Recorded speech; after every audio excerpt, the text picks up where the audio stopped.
The player in the slot, O&B Puckcast, will get it back. The shot, Moran, they score! They score! Moran fires! And if it's his first NHL goal to give the Flyers a 2-1 lead. How about that? Well, what a great moment for Sam Moran. You see the reaction of his teammates. That was awesome. He gets the shot through. Michael Raffl buying time, allowing O&B Puckcast to get in on it. And the shot from Moran. And the smiles from his teammates, just absolutely awesome moment for Sam, who's been an outstanding player in this game. There's Raffl, there's the turnover by Rooney, and O&B Puckcast quickly gets it to the point. Sam Moran snaps it home right there. Look at that reaction. Gostisbehere into his arms. Huge goal for the Flyers and a big moment for Sam Moran.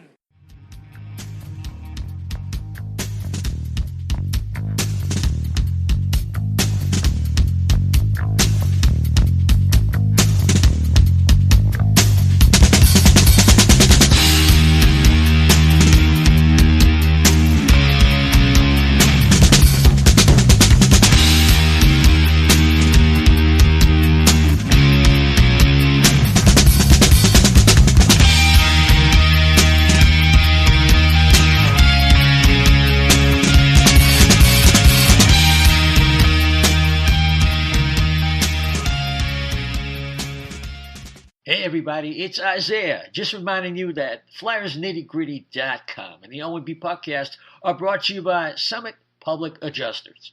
Hey, do you have damage to your home? Not sure who to call? We suggest that you call Summit Public Adjusters before your insurance company. Dealing with your insurance company can be very stressful. Let Summit take the stress out of the claims process. From storm damage to your roof, to toilet overflows, to broken pipes and fires, Summit gets you the most money for your repairs. So next time Mother Nature leaves you in need of repairs, call Summit Public Adjusters at 215-752-0560 or visit summitpublicadjusters.com. Licensed in PA and New Jersey. Hey everybody, it's Isaiah. Yeah, we're back. Welcome to episode number 124 of the O&B Puckcast. We told you it was that 8-day crunch is really something for the NHL and for the Flyers. I got to tell you, it's really been busy. Well, we got a full pack show. We're going to have Dennis Bernstein on a little bit later to take us around the league and give his Flyer impressions. But first, we have to welcome back, after an extended absence, Chef. How you doing, man? Oh, so wonderful to finally get back to talking hockey and get away and have a little bit of a distraction of real life right now. So glad to be back, man. Great. And, of course, we are here with the great Dan Silver. What's going on, guys? It's good to be here. Oh, yeah. Great to hear from you again. And you know, Dan's been stellar in your absence, as usual. I wouldn't expect any less. But, Chef, we're going to start with you tonight. I mean, after all, yeah, a lot is going down with the Flyers. They are a different team. They have had the type of offseason, at least the type of effort from Chuck Fletcher that we would have hoped for. This is the busiest offseason in recent Flyer memory. So I'll just sum it up, and I'll let you take it from there. The Flyers have traded away Nolan Patrick, Phil Myers, Shane Gostisbehere, Robert Haig, Jake Voracek, a 2021 first-round pick, a 22 second-round pick, a 23 second-round pick, a 22 seventh-round pick. They have added Ryan Ellis, Rasmus Ristolainen, Cam Atkinson, and they got a couple extra $100,000 of cap space. Your thoughts, Chef? Well, when we had Jason on not too long ago, for me, it's like 2-3 shows ago. For you guys, it might have been 5 or 6. But when we had him on, and I made a joke, how many moves did you anticipate being? And I remember him saying 3 moves was a lot. You know, we're well past 3 moves. We're like into 6. And to me, I thought it was going to be a big thing. I said it. I even made a joke as a Hatchet GM. This is what I would do. And I have no problem with any of the picks, with any of the trades or anything along those lines. I think the Ristolainen one was probably I know Dan had commented on it, and I'll ask him a quick question in a second, but it seems like the going rate around the league was, for 6 or 7 other teams, I'm not quite sure, but that the going rate was the first rounder was definitely in there. And I think I asked Dan, but everybody dogpiled on that question or on that thread that we were on Twitter. But if they hadn't had a first round pick in there, I think that would be an amazing trade. I just think that was the going rate. And I think that you might have overpaid a little bit, but I would still like to see how he fares out of a horrible Buffalo environment. So, as I think it's been dubbed as where players go to die or something like that. But yes, I mean, Ellis trade, freaking phenomenal. I think that was amazing. The Cam Atkinson, I can't believe we got what we all wanted back in Cam Atkinson. I think he's just like that player that we want that's going to keep the team fired up. We haven't had one. There hasn't been a good rah-rah guy. And I've always said that you can never underestimate the importance of a guy that can get you fired up and run through a brick wall in between periods to get you motivated to go out there. And he is one of those guys. Plus, he addressed, look, all the guys they got address a need. And Cam Atkinson is great on the penalty kill. Hopefully with a healthy Kevin Hayes, back from his surgery, is tweaking his, sports hernia or whatever it was, that you got a really solid start to rebuilding your PK. But other than giving up the first for Ristolainen, I think it was almost perfect. It addressed almost all their needs, and I really do think. And then, Dan, I think I asked you that. I'm not sure if you saw it, but if that had been like a second round pick, would you have changed that grade from a D to like a B minus? Yeah, I mean, I think that you saw The Athletic reviewed that trade, and they gave the Flyers like an F minus. I mean, Ristolainen's analytics are so bad that, I mean, Fletcher just got panned by everyone for that trade. Not everyone, but most people. And the main thing was giving away a first-round pick, because you see what a first-round pick in the 14-15 range can turn into. I mean, that's where we drafted Joel Farabee. And right now, he's the one guy that Flyers fans would like not trade for anything. So it's a lot to give up. I mean, if it had been a second-round pick, that would have been a much bigger difference. But, that specifically about that trade, I think that kind of we're all, like you talked about, we're all just kind of looking at these trades as the totality of what Chuck Fletcher's done. And I don't think anyone would disagree that overall that they've been really good moves. Been the most interesting, like Isaiah said, it's been the most interesting offseason since I can remember, since maybe 2010 or 12, maybe. But either way, I'm happy. I also think it was, I made a joke. I also think it was a big middle finger to everybody out there, because up until he made that first trade for Ellis, on Flyers Twitter was like a freaking graveyard. I hated going on Twitter because they're like, and he's not going to do, Fletcher's not going to do anything. It's going to sit there. We're going to still be stuck with this and that. Well, he managed to get away all the people that Flyers Twitter has been down on, except for probably Konecny. But there's a little segment out there that would like to see him go for something else. But, he pretty much did everything he said he was going to do. Like he said he was going to make moves, and he did. And he kind of gave everybody the big old middle finger with all the trades that he made. So I love it. Yeah, I mean, Jeff Marek on his podcast with Elliot Friedman called it Deep Cut Chuck Fletcher. And Dan, before we get into a brief highlight of the draft picks the Flyers make, there's only two that really, I think, we wanted the people to hear about. But if you think about Chuck Fletcher's comments on all the media availabilities, I mean, it was so consistent about culture change, competitiveness, a malaise in the room, how nobody smiled. They needed energy and professionalism. And all three acquisitions had letters on their previous teams. So the Flyers brass was watching what we were watching. That's a perfect way to put it. I mean, a lot of people were before the offseason started, concerned that Chuck Fletcher wasn't going to do anything and they were just going to run it back. And clearly he saw all the things that we saw. He saw a team that got blown out by the Rangers twice in a week and had no physical response in the game whatsoever. I mean, he saw a team that just looked like they didn't care whatsoever about what was going on the ice. And he went out and he made changes. I mean, he got rid of some of the players that were, I don't know if problems are the right word, but maybe that were not part of the right mix. And he did it quickly. I mean, it's very reminiscent of his offseason 2 years ago when he traded for the rights to Kevin Hayes.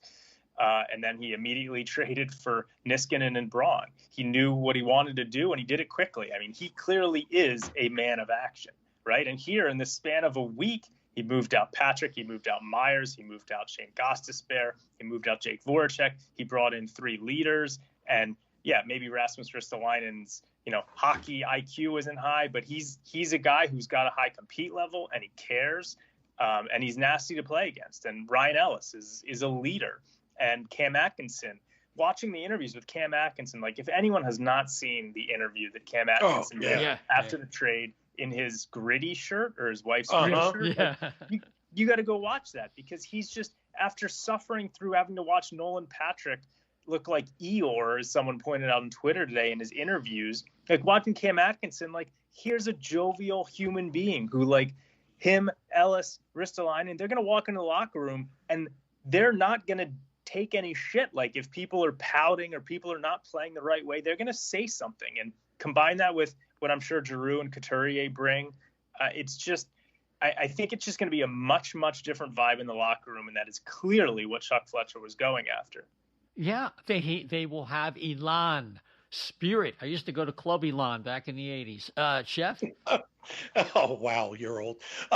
Thanks. But yeah, I was thinking, the terminology, malaise, some of the other stuff, uninspired. We didn't have any juice.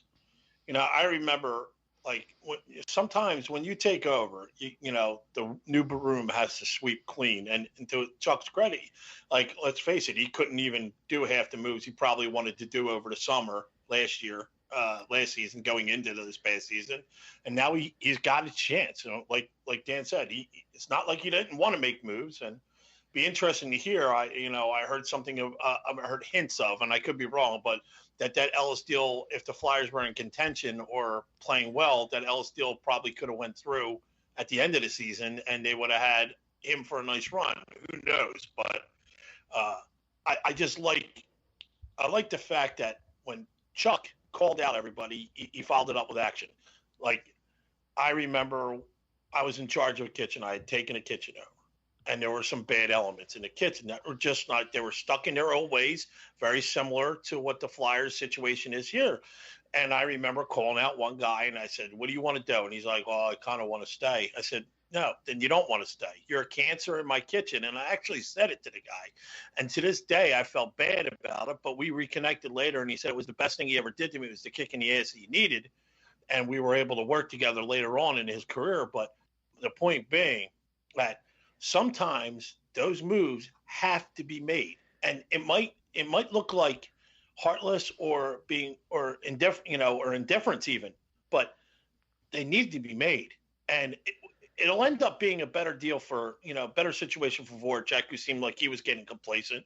Better deal for Captain Mopey with his long hair in Vegas. He'll be sitting there. Maybe he'll smile once again. Who knows? Maybe he will. Maybe he won't. But the point being, a change of scenery can do a lot. When you get fired up, look at what it did for Cam Atkinson, like you guys were talking about. That guy was like popping. He was all over the place. Like that's the kind of guy. I want the guy that's excited to come to work and play for me. That's who I want. So. Yeah, no, I definitely see it. I mean, Cam Atkinson's a gamer. I mean, he's like the exact opposite of most of the Flyers' room last year. The fact that he can score 40 goals one year, yet still be on the PK unit, he's totally bought into what Tortorella coached, and those are really good teams that overachieve. And that's what Tortorella is really good at, and he's going to bring some of that here. You know, one of the other things, Dan, I thought was really interesting was some of the players were complaining last year about AV and his staff and their rigidity and how demanding they were. But, you know, Fletcher stood his ground. And this, you know, if you want to talk about a middle finger, I mean, I think the culture of the team was bad. It's something we talked about repeatedly. And I think actions speak louder than words. And that, you know, thus we have what we have over the last 10 days or so. Yeah, and Elliot Friedman talked about that on his podcast yesterday, I believe, basically saying that from what he understands, Chuck Fletcher has backed the coaching staff with the moves he's made because apparently, you know, there were some players who were questioning some things about the way that the coaching staff was handling it, and Fletcher came out and, you know, apparently he moved some of those guys. So it's Chuck Fletcher has had a surprisingly candid offseason vocally too. I mean, he basically said, like, one of his quotes was like, you know, it would have been unfair of us to come back with the same players and expect a different result. Like, he's been super candid and honest in these interviews. And yeah, clearly Elliot Friedman had heard something about how some people maybe were questioning the coaching staff, and Fletcher got rid of them. So it's the culture is certainly not going to be something to blame for next season. And one of my things is, you know, a lot of people were kind of saying, well, the Flyers they still need some more grit. They don't have that physicality. Here's one of the things is that when you change the culture like this, like, one of the reasons that it's not like they don't have guys that can play physically. I mean, Joel Farabee's been suspended for a high elbow. Travis Konechny will, you know, throw his weight around. I mean, there's guys on this team that will hit, but last year, for whatever reason, they weren't hitting, they weren't getting involved, they weren't standing up for teammates. And now changing the guys in the locker room, that could all change. Like, you could basically activate physicality from guys and grit from guys that didn't play like that last year, just by kind of changing the vibe in the room. So, you know, that's something that hopefully these moves will be able to do also. Yeah, hockey's the ultimate symbiotic game, the interdependence. If you have players like Ristolainen and Atkinson and Ellis in his own way too, that they play the game a certain way, and there's going to be a cultural shift, and there's going to be now an expectation. I expect some ensuing acquisitions by the Flyers, whether it's in the next 10 days or so, or even in season, to kind of double down on that. And it's very much welcomed after, you know, we talked about, and the things you just mentioned about how the care factor was something that was a big question. But gents, I want to take a look at one of the trades. Now, Ristolainen was very controversial, Chef, because of analytics. And on the other side, you had the scouts who really liked this guy and say, hey, put him in the right spot, shelter him, don't throw him to the Lions. Of course, he was rushed like in Buffalo, just like they rushed Zadorov. And Zadorov could be going over to Europe pretty soon. Who knows? And it just... Darlene, they're doing the same thing with Darlene too, right? Yeah. Well, Darlene's got the highest level talent probably of all of them in hockey IQ. But the thing about Ristolainen that bothers me is if you're going to go out and make an acquisition where you use that first-round pick, a 14th pick, or actually 13th in this case, because Arizona had to bag out. You know who else was out there? A guy we really wanted was Sam Reinhart, who was really acquired by Florida for a first-round pick that was later, and a goaltender we could have easily matched with one of Ursan or Ustamenko. And I'm thinking, who'd you rather have? Sam Reinhart and, say, a Travis Hamonic, or Rasmus Ristolainen and, say, maybe a Nick Bonino? And I think it's a fair question when you look at the compensation. Of course, Dan, I know you're going to want to weigh in on this. And I'm even thinking that had they traded Scott Lawton last year, like they were this close to doing, they would have had 2 first-round picks. We maybe could have had both of them. Now, I know we can't go back in the Wayback Machine, but that gnaws at me because our center position is still a concern, not only this year at the 3C position, but going forward with Coots on the last year of a deal. So I know there's a lot there to unpack. Chef, I'll go to you first, and then Dan, right. you can tag along there. All right, I'll start it with this. Let me address Ristolainen. Okay, he's going to have a different role. He's not going to be thrown on a first-line pairing defense to the Wolves and expected to be that number one guy every night. I think, and I'm pretty confident in this, I think that with a different structure and a good pairing partner like Sanheim, like I was listening to, Jason and Bill, and they were talking about it on Flyers Daily, like how he's a good kind of partner pairing for Ristolainen. So I didn't know that until I listened to him. I thought they would be pretty decent together just based on what I've seen. But, I just think that made me feel a little bit better about that somebody of their caliber is thinking along those lines. So I think you're going to have to wait. It's going to be like an eye test.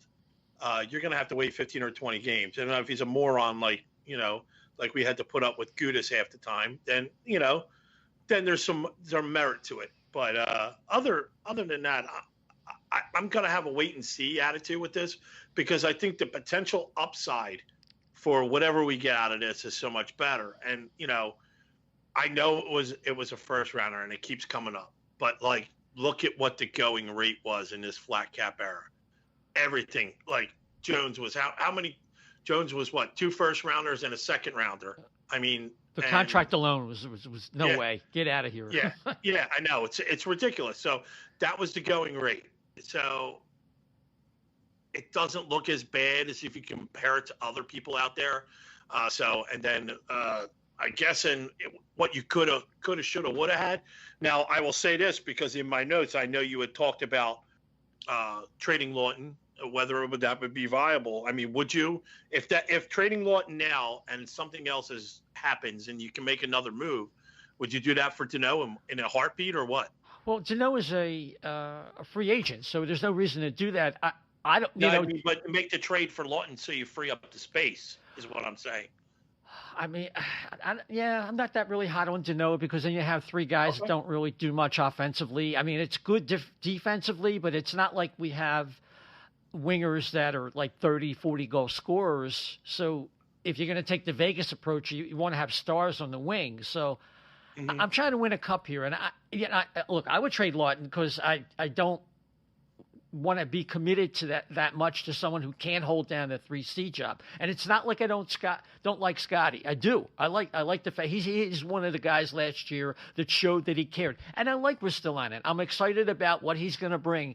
I just want the Flyers to have the best team they can put on the ice. And I think they might have missed an opportunity there. But it's in terms of Lawton, I mean, for the right piece. But I don't, like Dan said, we were talking on Twitter, I don't think Fletcher's made a commitment, at least for this year, to Lawton. I think it would take a hell of a lot to move him out. Okay. Understood. Yeah. Dan? Yeah, I mean, so real quick, I'll take these one at a time. So Lawton, since that came up, I don't see them moving him because Chuck Fletcher at last year's trade deadline basically said that he had to make a decision. He either had to move Lawton, and he said there were good offers. I'm guessing maybe a second-round pick, maybe a first-round pick. He said there were good offers, and he at that time made the decision, you know what, instead of moving him, we're going to commit to him because we like the way he plays the game. He's good in the locker room.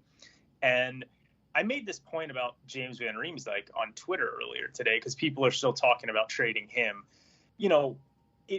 And we've talked about it. It seems to me that yes, they've brought in some very talented players, but the biggest thing that Chuck Fletcher wanted to do was kind of like change the vibe in the locker room and move away from guys that maybe weren't great in the room to maybe, bringing in some guys who can be leaders and who play the game the right way and can be role models for some of the younger kids. And I think that both Scott Lawton and JVR are those things. I think JVR is really good friends with a lot of these guys. He's good friends with Cam Atkinson. He's good friends with Giroux. Lawton is part of this leadership group. I don't think that that Chuck Fletcher is going to be looking to move those kinds of guys, because I think his main priority was improving the room. And I think he's sort of done that now. So I will personally be surprised if they trade Lawton or JVR. Now, if they have to move salary to get both the backup goalie they want and maybe another forward, then, maybe a JVR would get moved. I don't think he's looking to do it. Going to Ristolainen. So what's interesting to me is that, when they were talking about the Atkinson Voracek move, it's clear that's something that developed sort of out of nowhere. And it developed because the Tarasenko for Voracek talks weren't going anywhere, from what I understand. Right. And so they had to pivot, and they quickly pivoted to Cam Atkinson. However, I've heard that the Flyers have been interested in Rasmus Ristolainen for like 2 to 3 years. Yeah. And this is a guy that they've earmarked, that they like, that Chuck Fletcher likes. So I think that's part of why they paid the price. And also, I think it was maybe Bill Meltzer or someone said that there were, a handful of teams that had offered first-round picks for Ristolainen. Oh, yeah. Yes. Yeah, it was. Yeah. Right. So I guess no matter what we think about the price, it's sort of the price for defensemen clearly was high.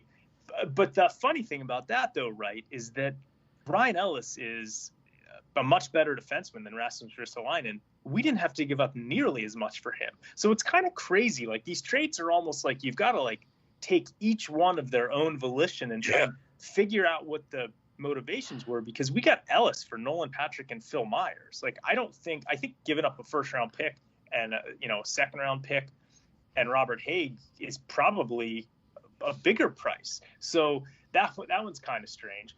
But I guess to answer the original question, I think that they prioritized defense over forward. I mean, they obviously did. And so while getting Reinhart would have been great, and he hasn't played center in a few years, but he probably could have, moved into the center.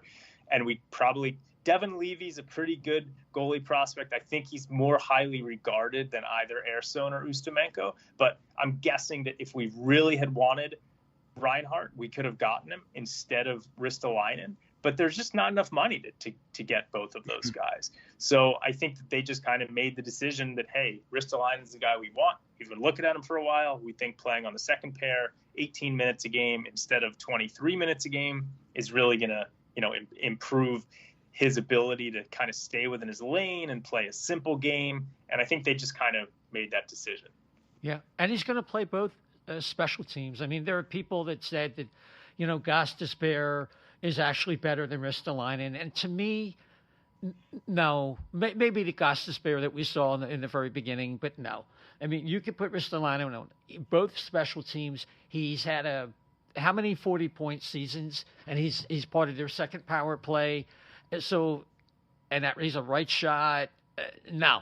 So anybody who's looking at numbers, throw the graphs and charts away. In terms of impacting a game, Ristolainen is going to impact the game positively or negatively more than Shane Gostisbehere can at this particular juncture. And nothing proves that more than the fact that nobody wanted him with the waiver claim, nor they had to pay somebody. They wanted the pick more than they wanted the player. So, and that's not a knock on Shane. I thought he had a nice rebound year. Chef?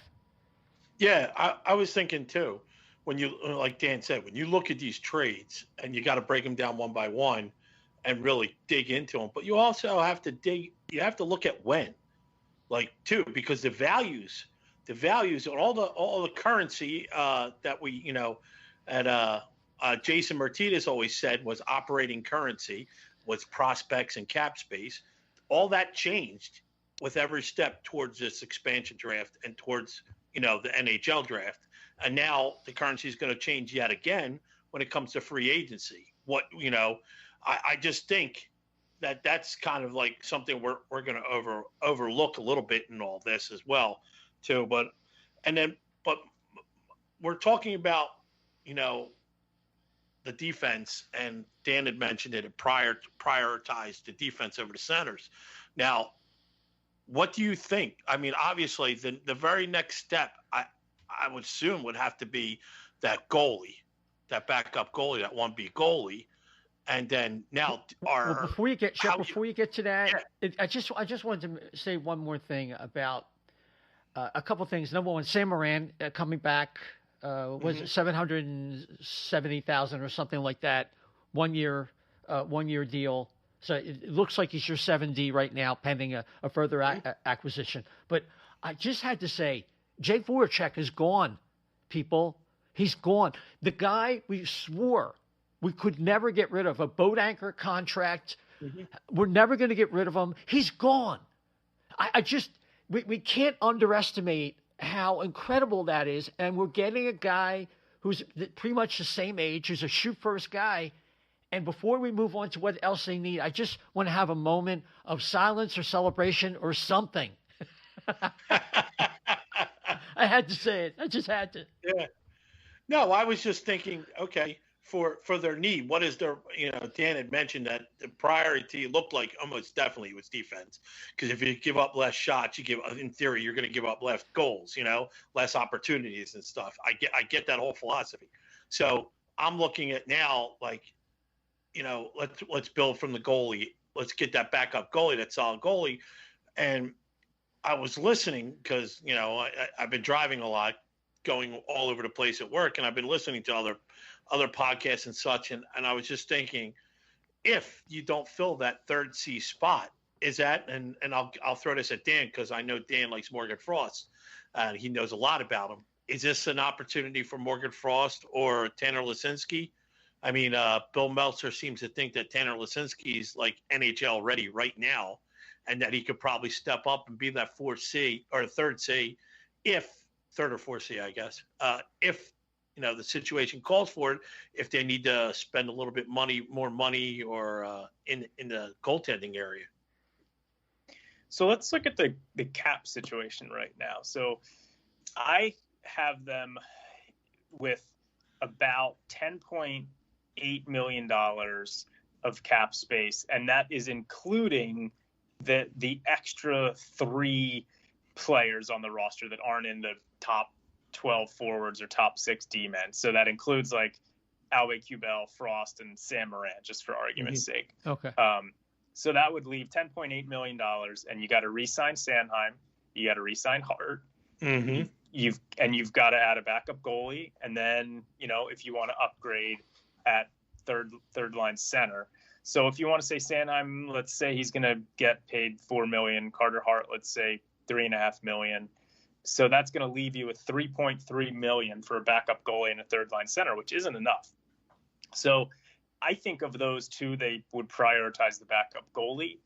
I've heard rumblings of, Jonathan Bernier, who was he's an unrestricted free agent. He was traded from Detroit to Carolina, and apparently Carolina's lowballing him. That Flyers may go after Bernier. James Reimer is someone I've heard.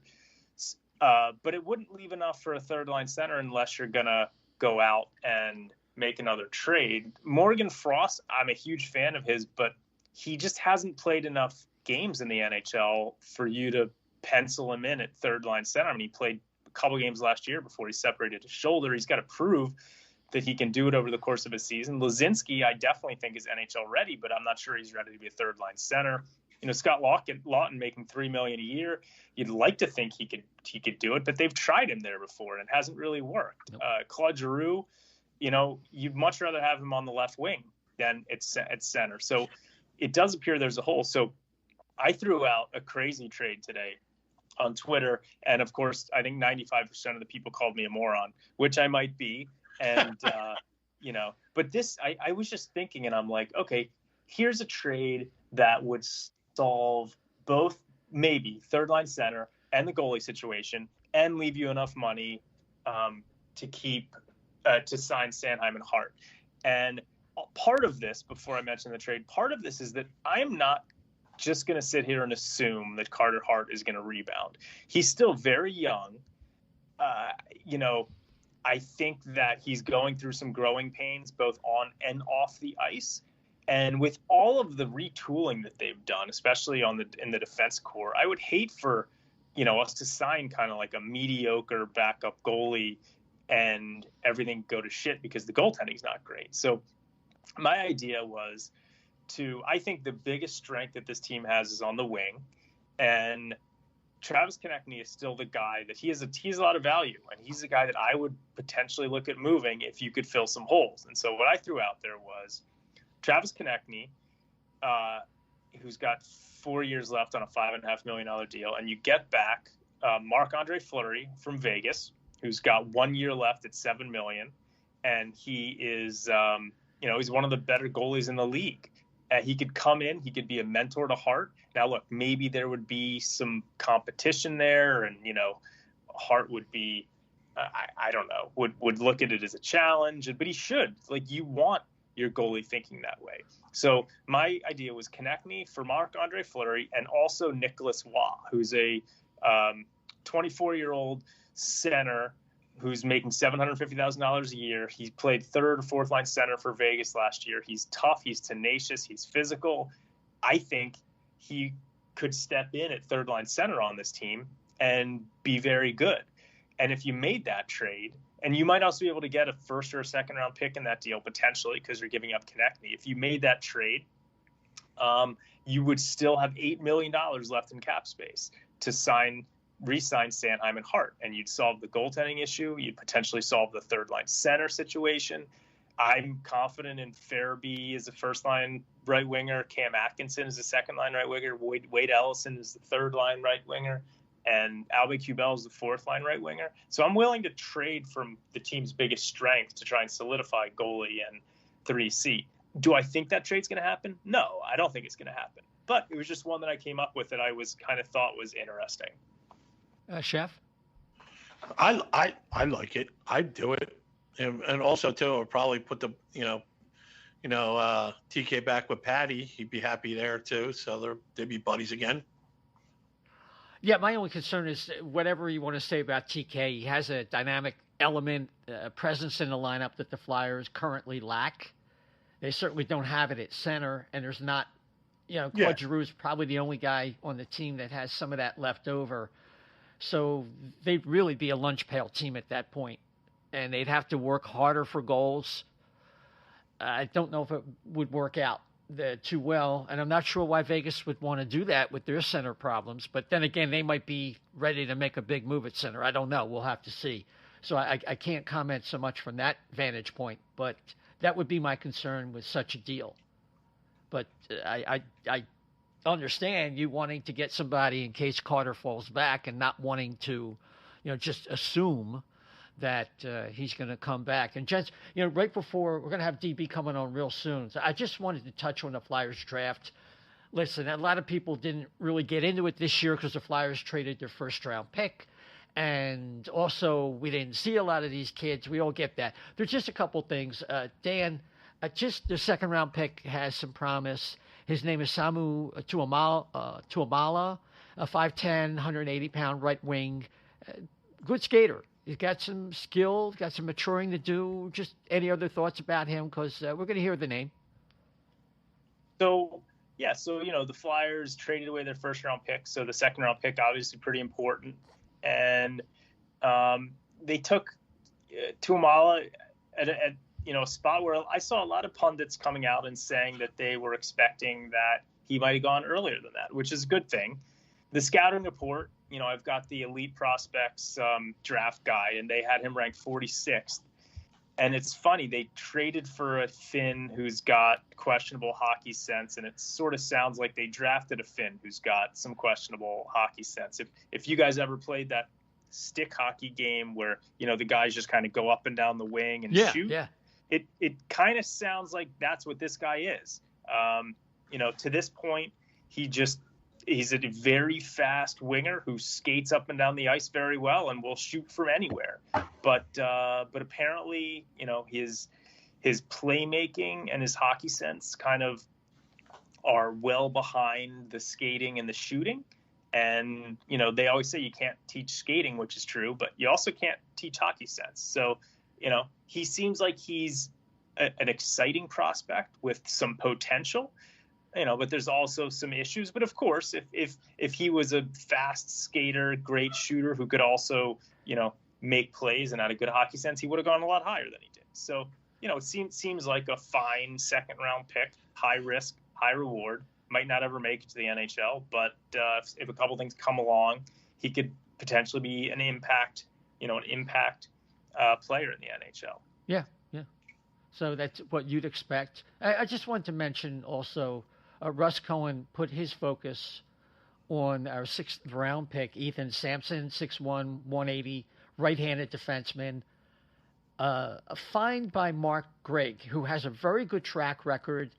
And Russ thinks this guy will get some NHL time. And if that happens for a 6th round pick, that's a good find. So Russ, he caught Russ's attention. Again, we're talking about a guy who could be a 6D or a 7D, but if you can get that, that's good organizational depth. And everybody else is really a crapshoot. And the goalie, they got the Belarusian Alexei Kolosov. You don't know a lot of times for these European goalies for like 4 or 5 years. So we'll just hang out and we'll see what happens. Saturday, the draft is really all about the Flyers trades. And you know what? After 8 years of building and waiting with Hextall, it's time. It's time we had a Holmgren type off season. In fact, it's a long past time. That's true. Yeah. You know what I thought? I think this draft will go down as a dartboard draft, because it seems like people's evaluations were all over the place. And it really, and I say that, and I'm not trying to be negative in it. I'm just trying to be realistic, because COVID kind of limited the visibility of what you could go see in person, where you could go, when you could go, that kind of thing. And so you're really doing a lot of TV evaluation or film evaluation or YouTubing, and it's just not the same thing. I mean, you heard the complaints with some of the scouts is that they wanted to get out there. They needed to see these guys in person because there's a tangibility that you can't get from a video screen. So I think that, like Dan was right, in some of the evaluations of the players were picked to go higher, but because they didn't play a full season, or they didn't play at all, some of them, that I think that you're going to have to wait a year or two. It's going to stunt some of the development of some of the kids that didn't get a chance to play. And I just think it'll be known as, it's going to be infamous down the line, I think, for late round guys that just popped out of nowhere. But in reality, it's because, you didn't have enough time with them. Yeah. Good point with that. And gents, we're going to hold it right there because DB is going to be joining us.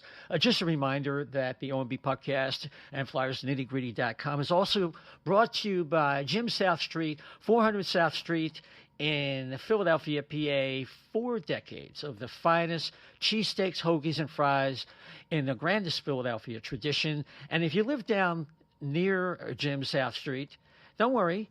If you can't make it over, they work with DoorDash, and they'll get that delicious food right to your door. So you got to check it out. With or without, doesn't matter. Jim South Street is the place to go. 400 South Street in Philadelphia, PA. Okay, so we are on with Dennis Bernstein from thefourthperiod.com. DB, welcome back to the O&B Puckcast. Always great being on the O&B. Let's do it. All right. So, incredible flurry of trade activity. This is pent-up demand finally being answered. Start where you like over the weekend with the Seth Jones, or the OEL trade with the Arizona and Vancouver. Mm-hmm. Weigh in where you think the priorities are in your mind, is from a league perspective. Well, I think you guys would like to start with the Cam Atkinson trade, but I'll start with Arizona.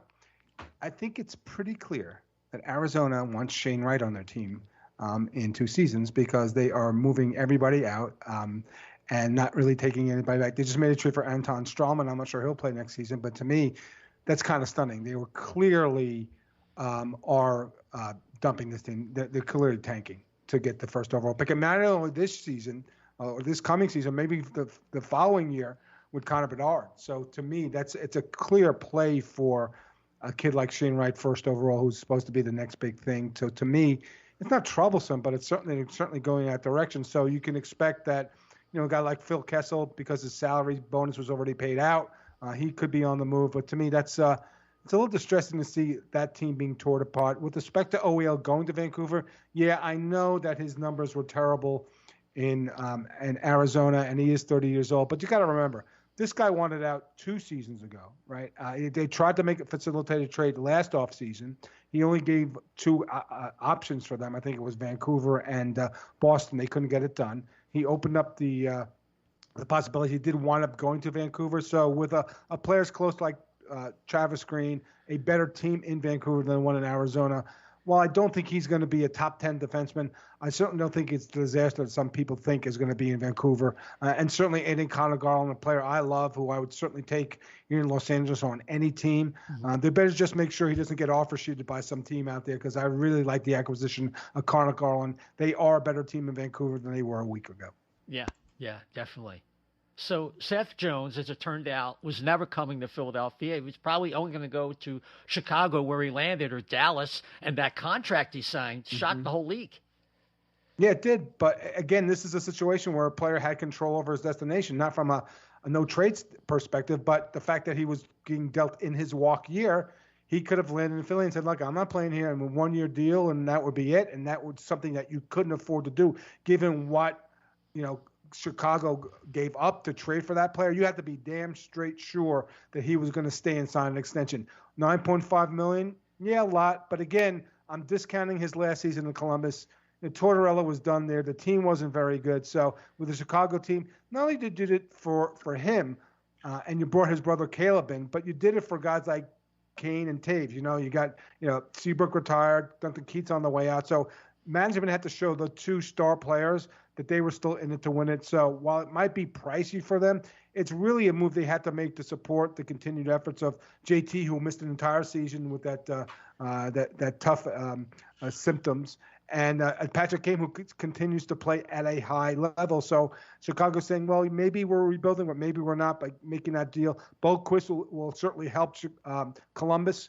They got additional draft picks. So a smart move for Columbus. For me, the flip side of home with Columbus is that they've finally woken up to the realization that players don't want to play there and don't want to stay there. They lost both Breadman and Bobrovsky for nothing. They couldn't do that again with Seth Jones. So a really nice return. And I like what Columbus did in their draft. I think the 3 picks that they had in the first round certainly augurs well, but this will be a difficult team to watch next season. But a solid stealth, not a stealth move by Chicago, but a move that says, hey, you know what? We're not fully rebuilding by bringing Seth Jones into Chicago. Yeah, sure.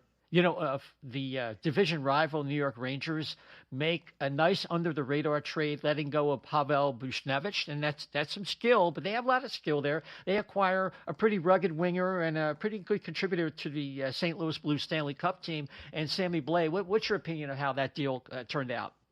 Well, my buddy Shane O'Brien on SiriusXM loves to trade for the Rangers. He said that Sammy Blais is the type of player that they need in New York. New York had a lot of skill and speed, but to be frank, they were soft, and you can't really be soft on your bottom 6 anymore. So yes, Buchnevich was a tough give up. He's a first line right wing.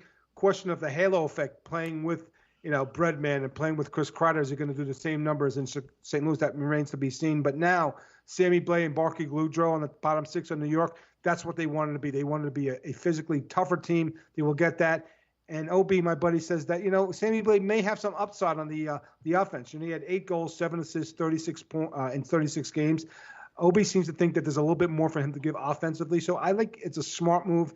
With respect to replacing Buchnevich, at some point in time, you had to pass the torch to Capo Caco. You also have Kravtsov there on the right side. So I think that it was an affordable loss. You get back Sammy Blais, who toughens up your bottom 6, and you get a draft pick. So I get the thought process in place by Chris Drury in New York. Yeah. Before we get some of the Flyer moves, just wanted to talk about it. An interesting trade where value was an issue in the minds of many fans. Sam Reinhart goes to the Florida Panthers for a first-round draft pick and a goalie prospect, and that seemed to be selling kind of low on a player that was quite a lot in demand. Yeah, well, you get a first-round pick back for him, right? And I think the key for Buffalo, they look at next year's draft as rich in talent. So to grab another first-round pick for Sam Ryan, who, if you looked at his media availability at the end of the season, here's another player that clearly did not want to be in Buffalo, that was not on board with what they're doing there. You looked at him, it looked like he was, having cigarettes, put in the back of his neck while he's doing these media interviews. So I think that with respect to a fresh start for Sam Reinhart. Yeah, he scored 25 goals on a bad team last year, and he did respond to Don Granato. But I think the fact that they're looking forward and they eventually will trade Jack Eichel, so this is a rebuild. I think what they're looking for with respect to the Sam Reinhart trade is getting back that first-round pick because they believe next year's first round is going to be rich in talent. Yeah.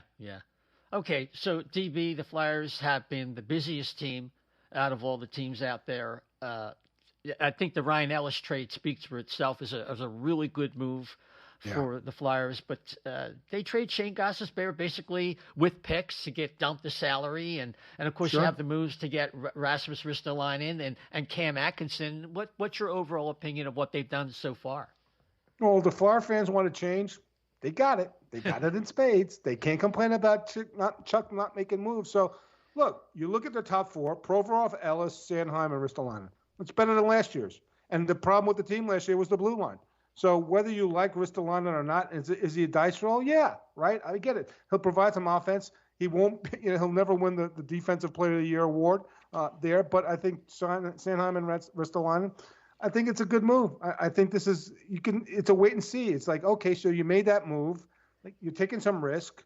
If he produces, you sign him long term and you move on. He's 26 years old. It's not like he's 30. To me, the key here is you look at the ages now. Even though Ellis is 30, he's got some guesses. But you got Provorov at 24, Sanheim at 25, who's restricted, and Ristolainen at 26. Fine. If you want to trade Travis Sanheim, you could still have that option. Does Cam York step up into that second pair left D?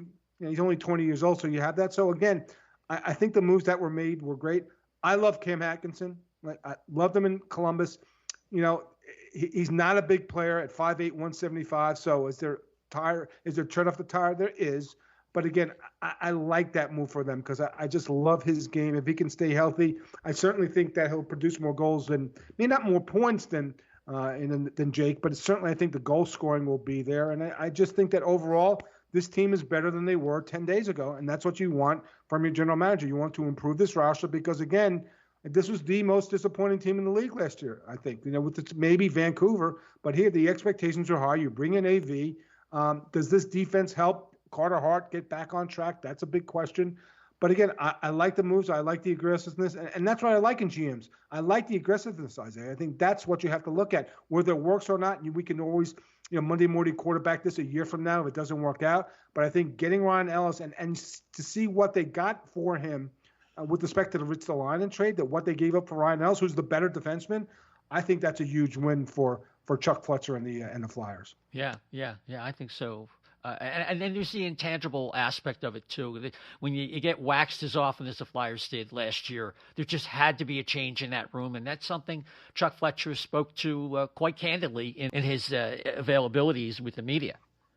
Yeah, I agree. And again, it revolved around the blue line. The defense was so bad, you had to make substantial changes. And again, Ryan Ellis, I'm sure the guys in Nashville are scratching their heads about why that player had to leave. And they have a ton of cap space, so that wasn't a challenge or an issue. They traded Ryan Ellis. They traded Victor Arvidsson. I mean, if you're Roman Josi, you got to be scratching your head and saying, damn, you better be in the mix for Dougie Hamilton or else this is a rebuild. So again, to get a top pair defenseman who played 24 minutes a night, and I liked his style of play. And again, he's played a lot of hockey, but he's only 30 years old. You've got him signed till 2027. I think it's an excellent move, and I think Provorov will be a better defenseman next year, playing with a responsible guy like Ellis next to him. Yeah, agreed. Dan? Yeah, I want to know what is going on in Montreal. Like, first, they make this unbelievable draft pick. They take Logan Malou, who's, basically dealing with the sex offender type of stuff in Sweden when he was playing over there, and came out and said he didn't want to be drafted. And Montreal comes out and drafts him because I guess they heard some people might take him in the second round. And today there's rumors that they're looking at Tony DeAngelo. Like, is Mark Bergevin lost his mind? Like, maybe you disagree with me. Like, what is going on there? Well, I think the flip side of the coin, Dan, is does Tony DeAngelo deserve a second chance? And does Logan at some point in time, do you now block Logan from earning a living as a hockey player because he made a mistake when he was 17 years old that he's now up to? So here's the thing. And the other issue is, yes, they drafted him, but will they tender him a contract? Will Logan sign the contract? Because what could happen is his rights expire. He goes back into the draft, right? And then the Montreal would get a compensatory second-round pick for him. So that could happen as well. So let's see how it plays out. I get the criticism. I'm sympathetic towards it. But again, like until he signs and he's a member of the organization, let's see what he does. Because you know what? The Montreal Canadiens can offer him an entry-level contract, and he could not sign it. And he can say, I'm going back into the draft. So this story is not over yet. With DeAngelo, I don't know. Are we going to get political on the show? Because if you don't like Tony DeAngelo's politics, I get it. He was disruptive in the room. But now, giving time to think about it, like, will he behave differently? I would assume so. Neither one of these players are banned from playing in the NHL. So I understand it. And you could ask me the question, if I had a daughter, would I want Logan Moore, would I want him on my team? And the answer would probably be no. But the story has not come to its completion. So I'm not quick to judge. I'm not to say, hey, the Montreal Canadiens are a horrible organization. Like, they're trying to win games, and these players are eligible to play in the league. So you go forward with it. Again, if it's that important for the player to not be ready to play in this league, then he doesn't have to sign the contract. He can say, I'm not ready, and you can try to draft me again next year, and the Habs can get a compensatory pick. So I'm not rushing to judgment on the player or the organization. I want to see how it plays out. DeAngelo, he's going to have interest as well, and it's a PR situation that a team would have to handle. But again, a bad teammate doesn't necessarily mean that he can't play in this league. So again, I'm all for second chances, and I think that both players have made amends to some extent, maybe not to what that people want out there. But again, I'm not going to criticize. I'm not going to block a 17-year-old's ability to play in this league and earn a living in the game that he loves.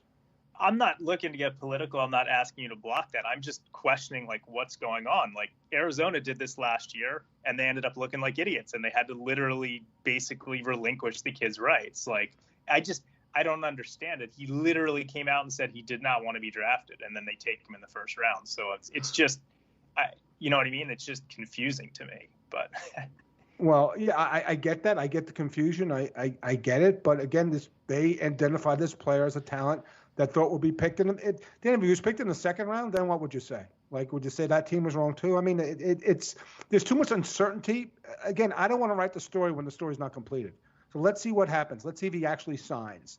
Let's see if he goes back into the draft. And if he goes back I'll ask you this: if he doesn't sign, and he goes back into the draft, would you then a year from now not want to draft him? Or has he grown up for a year from now and he's now ready to face the NHL and the criticism and things of that nature? So again, I don't have a problem with it at this point.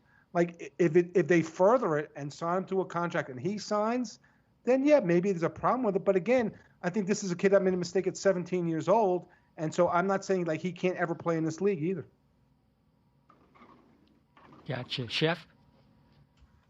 I had brought up the question in this year's draft. Is it going to be one of those drafts that's infamous?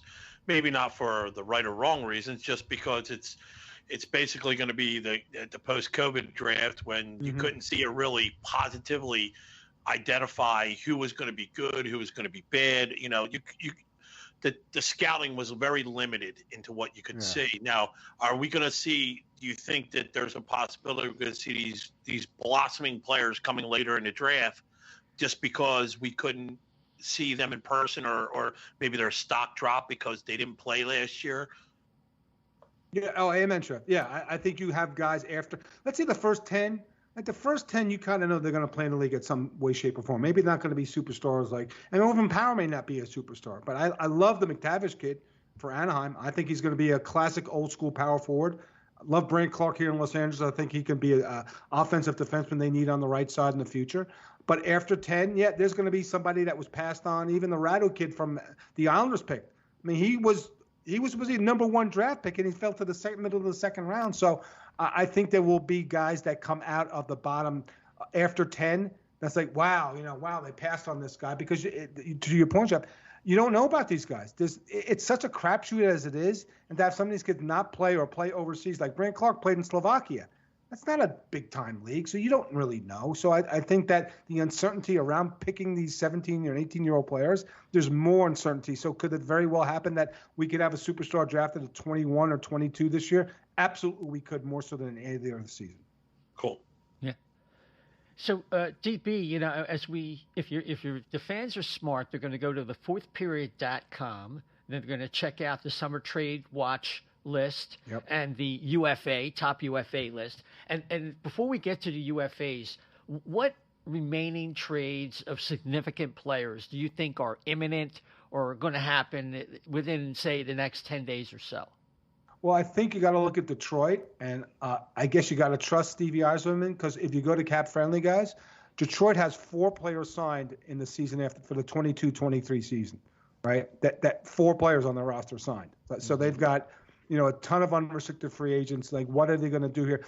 I think a player you got to watch out who's restricted, and because they moved Anthony Mantha at the trade deadline, I think a kid like Tyler Bertuzzi, who's coming off back surgery, who had a really nice start to last season, he had 5 goals, 2 assists, 7 points in 9 games. His back acted up. He tried to play through it, opted for back surgery. He's supposed to be ready for the season. I think that's a player at 26 years old who's restricted and arbitration eligible. I think that's a player who's going to be able to move. They get a nice return from him. I think that's a player that's eminent. They tried trading Braden Holtby in Vancouver, but I think there's too much term on his deal. The one guy I would look at, Toronto's looking for another goaltender to pair with Jack Campbell. I think the guy there would be Darcy Kemper from Arizona, because as I mentioned, they're trading everybody. So I think Darcy Kemper, there might be some retention there, but I think Toronto's targeted that player with respect to their goaltending. And Darcy Kemper with Jack Campbell, that would be a nice combination for the regular season. Not sure about the postseason,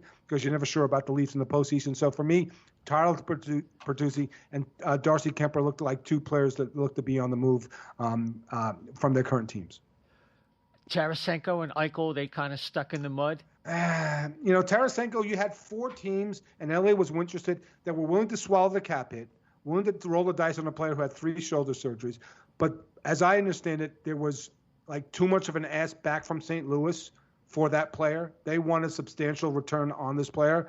And these teams said, look, sorry, like 2 years left, $9.5 million salary this season, 3 shoulder surgeries. We're not willing to give that much. And I think that was the stopping point for Tarasenko. So I think he's stuck there. He doesn't want to play there. He doesn't like the way he was treated by the team organizationally with respect to his surgeries. So he does want to move on from there. And eventually it may happen. Maybe it happens, by the time we get to training camp. Jack, look, the GM hasn't seen him skate. Nobody's asked for his medicals. Like, I would have think maybe the Rangers, but when they trade Buchnevich, you would think Buchnevich would be the player in a Jack Eichel trade. So I think they're stuck. So I think you have to reset the clock to Jack Eichel's no moving clause kicks in at the end of next season. So maybe you're resetting it. And, look, Kevin Adams said he's comfortable with Jack coming to camp. I don't know why he would. Maybe it's a game he's playing with other organizations to keep the ante up. But right now, the ask for Jack Eichel is 2 NHL players and a combination of either a first-round pick or 2 prospects. And again, I harp on the first-round pick because, again, Buffalo thinks that next year's draft is going to be bonanza for them. They'd want a first-round pick back for Jack Eichel.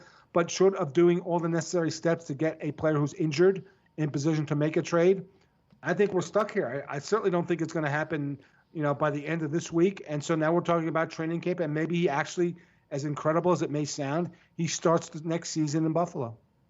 Now you like that. The Leafs aren't the only team in the market for a backup goaltender. There's these Philadelphia Flyers are, and I've heard some names, and I just wanted to get your opinion as to who the Flyers are looking in on for that very important position backing up Carter Hart this year. Well, I don't. It could be a bunch of. I mean, there's going to be some spill out from Carolina, right? They aren't going to sign all those goalies in Carolina. They traded Nedeljkovic. They want a veteran starter, so maybe it's if they can't find a deal for Peter Mrazek, that would be. I think Peter Mrazek really got. I don't know. I think they're a little bit screwed over there. Now I'm not sure what they're doing in Carolina with respect to their goaltending, but that would be one guy I would look at. Would be a guy like Peter Mrazek. Like what are you thinking of with respect to a backup? Well, Mrazek's been here, and that didn't go very well. He was a disaster. Yeah, so I think maybe Bernier, they might pivot to Bernier if Carolina doesn't sign him. Yeah. Maybe Reimer. Devin Dubnyk could be a possibility. I think Freddie Anderson is going to Seattle, but I just think that I like Mrazek, and he's a disaster with a different version of the Flyers. Doesn't mean that with this better defense that he wouldn't be, capable of doing something better. So I think you look at price, you look at term. But again, look, if Carter Hart is going to be last year's Carter Hart, ain't going to make a difference who the other veteran goalie is because you're going to have to play him 60 games. So I think that's the whole key. It's like, is this guy got his game back on track? And does he have the mindset to be a starting goaltender in this league? Because now there's a ton of questions about this player, as great as he was 2 seasons ago. It was just just unmitigated disaster. So you prop up the defense and hoping that this kid would return to some form of the guy that you saw 2 seasons ago. Yeah, well, there's no doubt. But they do seem to be hell-bent on getting somebody who could handle some fallback if Carter Hart needs to be coached up, taken out of the lineup. It seems like they're more willing to take that approach this year. So we'll have to see how that, how that plays out. And any other Flyer trade scuttlebutt that you're aware of? No, not that I'm aware. Look, they did enough, right? So I don't think there's anything here. The only other guy would be Sanheim. But I don't know what you would trade that player for. You don't need futures because you got to win now, right? The charge is like you got to get back to the playoffs. You got to win now. And, for a guy who's going to play 20-some-odd minutes on the left side, I don't really see the move there. So I don't really see anything else going on with respect to the Flyers because, Chuck did enough work here in the last 10 days to satisfy everybody, I think. Yeah, there's no doubt about it. It's really been laudable in that regard. So as we preview briefly the top UFAs at thefourthperiod.com, and don't expect a lot of Flyers activity, but sure, there are some players that you're hearing a lot about. Gabriel Landeskog possibly maybe changing addresses, which shocked a lot of people, but they're not close on talks. And of course, Dougie Hamilton's in the news as well. Yeah, well, with respect to Gabe, look, they just paid Cale Makar $9 million. They're paying Rantanen $9.25 million. You're going to have to pay Nathan McKinnon $10 million. So can you pay Gabriel Landeskog $8 million? And look, he wants to stay there, but they won't give him term. He's 28 years old. They don't want to give him more than 4 years, which to me is mystifying. He's the captain. He's been there for 10 years. Like, there'd be a bunch of teams jumping on board. Certainly Seattle would give him turn. Even Toronto. I know every team is mentioned. Toronto, the Islanders, maybe even Vegas. Like, there are a bunch of teams that jump on. I just don't get the logic. Like, I understand that it's going to be pricey, but you deal with that when you have to deal with it. And for Gabe to leave there, it creates a giant hole because when Gabe's healthy, he's a 70-point player. He's a 35 player. Now, granted, it's a collective thing with respect to playing with a team like that, but that to me is a question mark. Carolina's trying to get Dougie Hamilton back, but, they've got Svechnikov as a restricted free agent. And you remember last year, they got offer shooter with Sebastian Aho, so I'm interested to see how the Svechnikov thing goes. The team that I would is Stealth. And Montreal is certainly looking at David Savard, but they're also looking at Dougie Hamilton. The stealth team for me, and it's connected to the Flyers, because of the Ryan Ellis trade, I think Nashville is a player for Dougie Hamilton, right? Because you got to show that to Roman Josi and to Johansson and Philip Forsberg and Duchesne that you're not a rebuild. Dougie Hamilton, he now fills a need next to Roman Josi. And Roman Josi signed a long-term deal with the expectation the team was going to be competitive. He sees Arvidsson go out the door. He sees Ellis leave with not really a great return. So I think Nashville is a stealth team for Dougie Hamilton. They've got a lot of cap space, so they can do it. So if Carolina can't figure a way out, along with Montreal, maybe New Jersey, I think put Nashville in the mix for Dougie Hamilton. Interesting. There have been some rumors that Philip Deneau could be on the Flyers' radar, which I doubt at this particular point. But he's an interesting case along with some of the goaltenders like Frederik Andersen. Yeah, well, I think Phil Deneau basically said, look, I concentrated so much on my defense that he played like a 3C, and especially with Kakanyemi and Suzuki there in Montreal. But remember, he turned down $5 million a year for 6 years from Montreal last summer, which he probably regrets at this point because that's a nice price. But if he's going to sign as a 2C, not as a 3C. So I know there's some talk of him, Elliot Friedman connect him to here with the Kings. If he would have signed in Los Angeles, that means one of two things. One of their centers, and probably it's Gabriel Velarde, is probably moving to wing, or they're moving people out to make room for them. So because Phil Deneau is not going to sign, I think, for $3 million a year. He's going to be signed as a 2C. He says, I want to get back on track of being a productive offensive player. Whether they can do that is another story, but I think teams are looking him as a 2C. He can certainly win faceoffs, plays great defense. but they look at him more as a two-way player who can add offense. So to me, Elliott connected, and they would never dealt Elliott on anything. So it's interesting that LA would look at him. But I think if he does sign somewhere, he's probably going to come in at $5 million a year, and that's 2C money in this league with respect to the flat cap, not 3C. Sure. And then you have the three big goals in Grubauer, the aforementioned Anderson, and of course, who am I thinking of? Linus Ullmark from Buffalo. Yeah. Well, Ullmark's never really. To me, the key here is Philip Grubauer.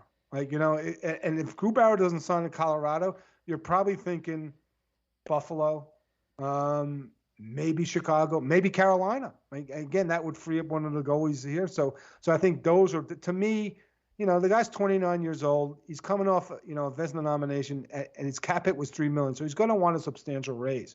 So it only fits in. I think Buffalo would make sense, but the question is, who wants to play in Buffalo, right? If you trade Jack Eichel, then it's definitely a rebuild. So that's the question. So Grubauer is very interesting.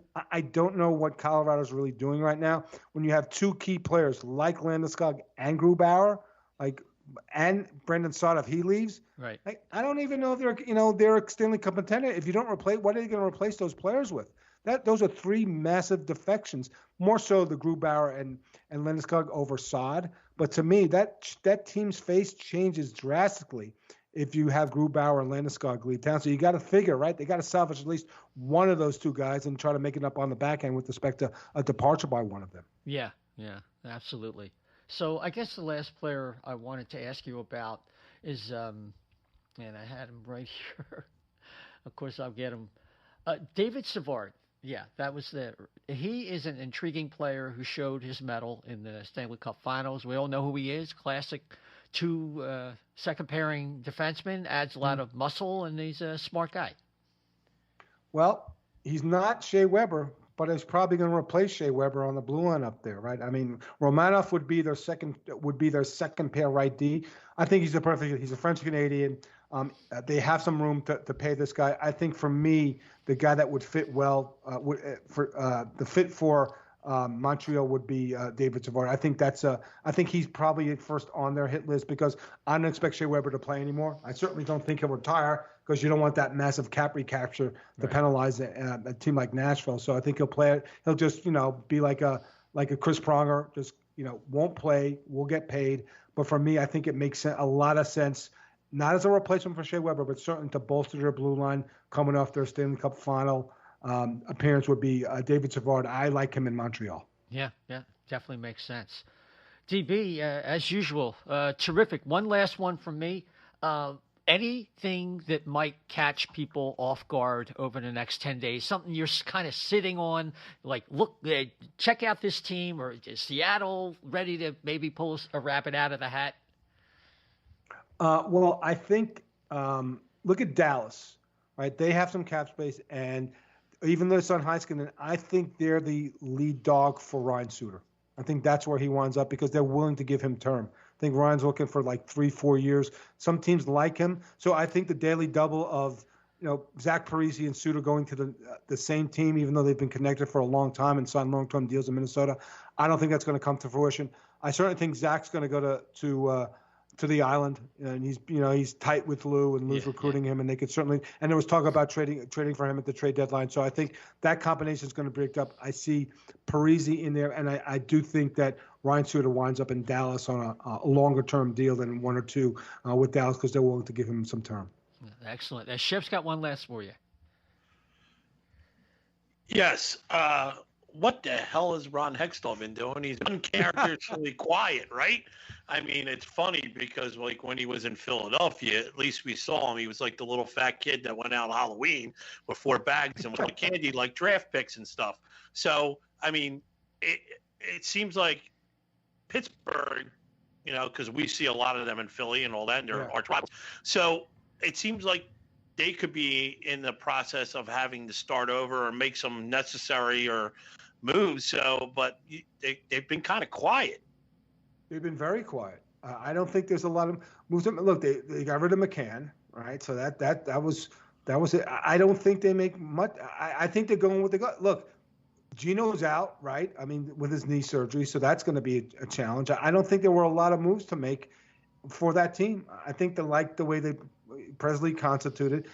I'm not sure about the goaltending, to be honest with you. And to be right now, when you look at the East, right, I don't think they make the playoffs. Like, I didn't like them last season. They went out, and lost in the first round. So to me, there's a lot of question marks. Like, Jason Zucker had an underwhelming season, right? 9 goals in 38 games, and he was injured. I think they're going to go back to the same formula. And you know what, Chef? I'll tell you that. I went on SiriusXM when Berkey and Hex went there, and I said on the record, like, even though they had a nice run at the end of the season, and Sullivan's probably going to be, the Olympic coach. I said, that's a bigger rebuild, a bigger job than people think. This is not a situation where you're going to add 1 or 2 players and you're going to have a cup contending team, because guess what? This team stinks in the playoffs. And I don't know what they do here. I mean, look, great trade for Jeff Carter. He woke up, came in and played with a better team. But for me, this is a significant – like, this team is – the window's closed. I don't look at them as a Stanley Cup contender. I really don't. I think there's too many question marks on this team. There's too much age. There's injury with Geno Malkin, who's meant to be healthy. So to me, I don't know what I agree with you, Chef. I'm not sure what he's doing. I'm not sure what Berkey's doing, right? But I think this is a team whose window has closed, and they really have to look to the future. But they traded away a lot of picks, and they don't have a lot of flexibility with respect to having Geno on the books at 9.5 and sit at 8.7 and Gunsel at 6. So to me, I think they're going to continue to trend down. It wouldn't shock me if they didn't make the postseason next season at all. Well, there you go. Well, we can cross our fingers. DB, yeah, I mean, the Penguins have been a thorn on our side. I mean, it's been, of course, since 2005 Sidney came into the league? Yeah. And now that they got Mark Friedman, we're never living it down. So yeah, exactly. Yeah, it's been a long, hard slog. But you can overcome that one. Come on, so, DP, what are your social media coordinates? Where can people catch up with you, and what are some of the things you're working on coming up real soon? Yeah, well, this is the biggest week of the summer, right? I mean, we're all going to go to our cottages on August 1st or wherever we go and wait 6 weeks for training camp to start. So, theforestspirit.com. My Twitter handle is DennisTFP. We're going to do a special hot stove. We usually do hot stoves on Saturdays. We're going to do a special hot stove at 7 p.m. Eastern on Wednesday after the first day of free agency with me, Dave Pagnotta, and Ryan Payton. Our season finale for Hot Stove is going to be on Saturday at 11 o'clock Eastern on SiriusXM Channel 91. And also me and John Hovan just bang out, like you guys, we're banging out Kings of the podcast. We just recorded an episode that should be out tonight, and we'll certainly have another one. We interviewed Brant Clark. We're going to interview Trevor Moore. So, and Kings look to be, I hope to be, they'll be more active than Ron Hextall in Pittsburgh in the next couple of days. So look out for us at all those different areas. Excellent. DB, thank you so much again. Isaiah, Chef, Dan, thanks for the time. Appreciate it. Always great being on O&B Podcast. Thanks. Take care now. Good luck this week. Thank you. It's going to be busy. Yep. Okay, so you heard the man. DB is chock full of good information. Of course, I think we all disagree with the Mrazek projection because of the experience here.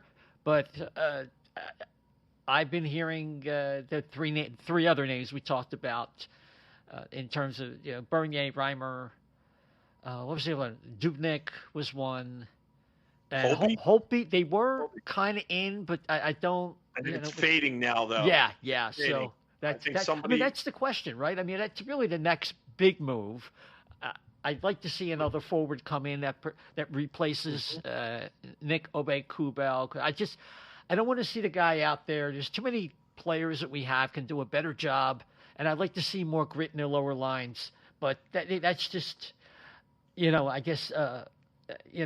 My druthers at this point. We did have a question from a regular listener, Bill Leonard, about whether the Flyers are going to get another third pairing defenseman if York is better off starting in the AHL.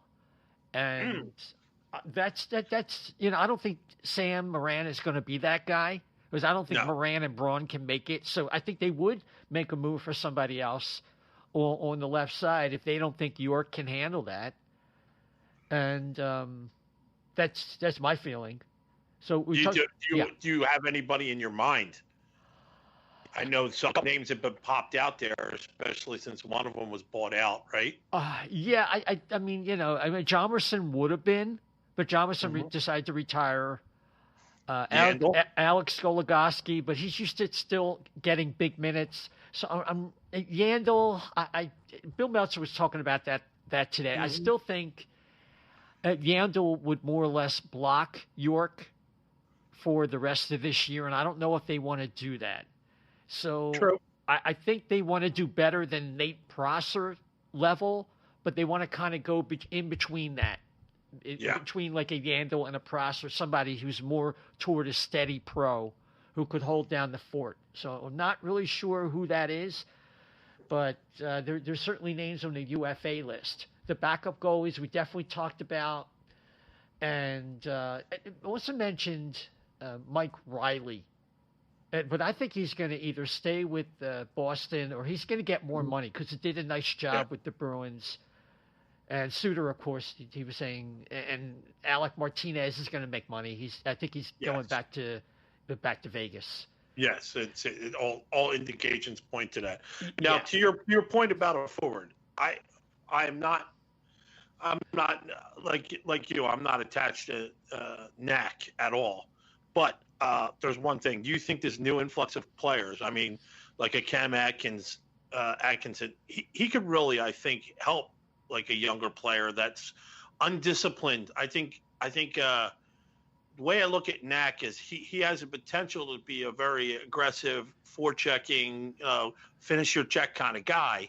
Do you think now that, even if you can't make that move to get another forward in here, do you think like he's somebody that could really turn around, mentor a young player like Knack and have him like elevate his game to the next level?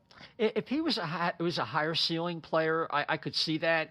But Nick is a fourth line player on a good team, and I just don't know if he's got. He's got a good shot, and that's probably his main skill in terms of just pure offensive skill. He doesn't bring a lot else, and a 2014 draft pick.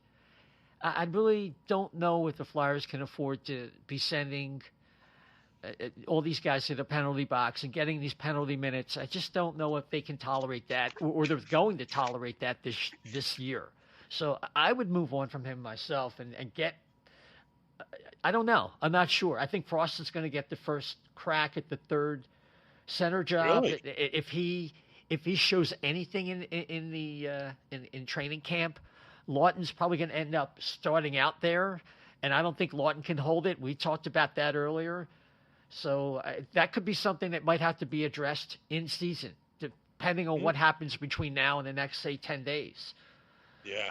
Yeah. But I actually think I'm with the Bill Meltzer camp that I actually think that Tanner Laczynski will make a push for that. I think he's – by all accounts, he was having a good – it's a shame he got hurt. He was having – a good run there, and I think he looked pretty good. And I think he has a chance to maybe steal that spot because I think with Frost, I don't think he can come in and steal it only because he hasn't had enough. Yeah, he hasn't played. But I just don't know. Yeah, he hasn't had enough background on him. I just don't know if Tanner Laczynski is a third-line level player in the league. That has to be seen.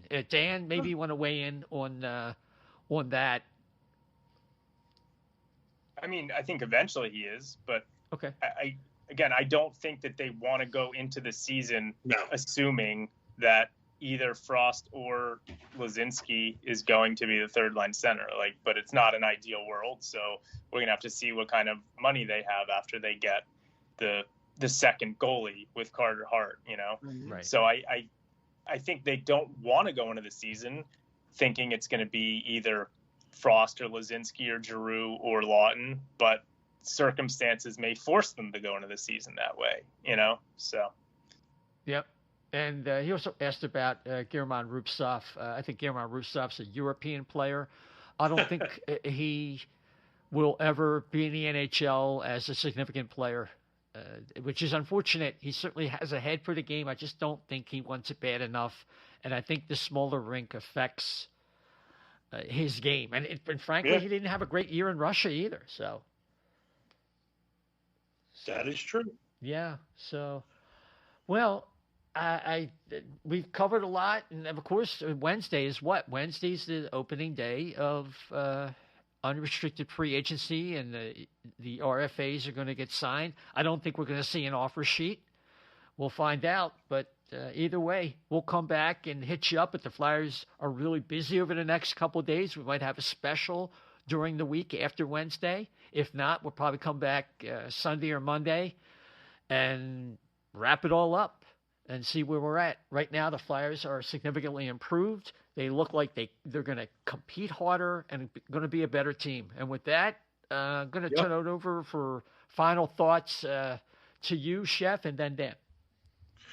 Well, I think the team made a huge step onto the right track. I think they not necessarily listened to the crowd, but listened to their own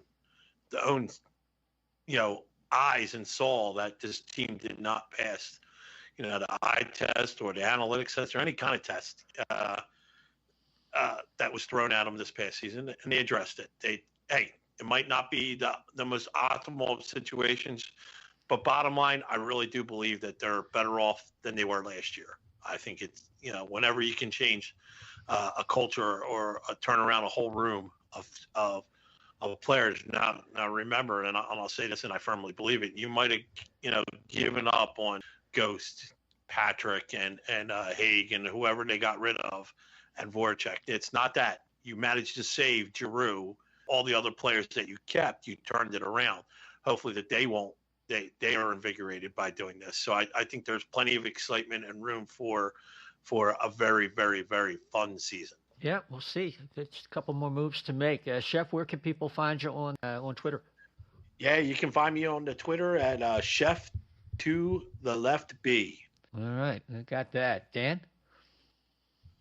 Yeah, no, I'm just, I'm for the first time, I'm very excited after this rash of moves that were made. I think it's the absolute right track, and now we'll see what kind of happens this week with the goalie and whatever else. So it's very exciting times, and I think that Flyers fans should be, really excited going into next season.